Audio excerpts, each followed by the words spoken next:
The Taliban have had media training. So, instead of stonings in the stadium, on Wednesday, a mullah met some monkeys at Kabul Zoo. The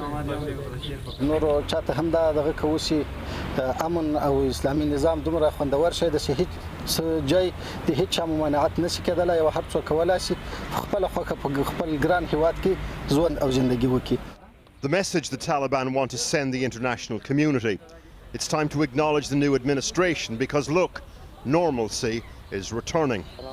In truth, though, people can't live the way they want. Last week, one woman in particular had to stop working as a teacher, was unable to look after her family, and couldn't take it anymore. Marwa Kofi knew her. Because there was no way for her to provide anymore, so she committed suicide. She had no husband and she had little kids. I'm sure they're going through a very bad situation. I don't know who's taking care of the kids. Hello, can you hear me? Today we spoke again with some of the Afghan women we've interviewed recently to get their take on the new Taliban regime. Women breadwinners who can't go to work, just one part of an economy in freefall.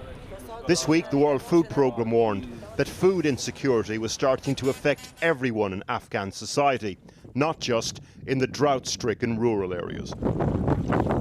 9 out of 10 people don't have enough to eat. And 50% of the population has experienced running out of food at least once in the last 2 weeks. The reasons: job losses, a lack of cash, spiralling inflation. Queue hundreds of displaced families on Kabul's streets. The economy here relies on foreign aid, which stopped after the Taliban took over.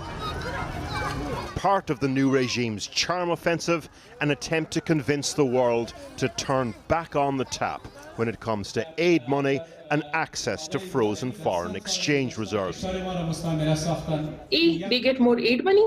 B, they get political legitimacy. They are recognized as a government, you know. For this activist, the Taliban's scramble for legitimacy equals doublespeak on educating women.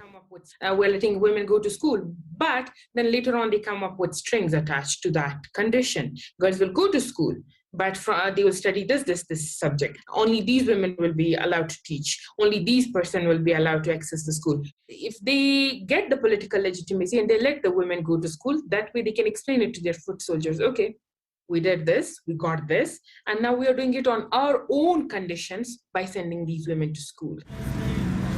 The Taliban's USP, of course, is Sharia law and security. Just yesterday, one of their founders told Associated Press that executions and amputations will happen again, but perhaps not in public. Law and order, Talib style. Which is why a series of gun and bomb attacks this week presents such an existential threat to the Taliban. Islamic State's news agency broadcast footage purporting to show a bomb attack they claimed killed several Taliban fighters in Jalalabad, east of Kabul.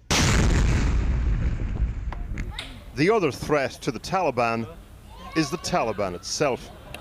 Reports this week of serious infighting within its senior ranks.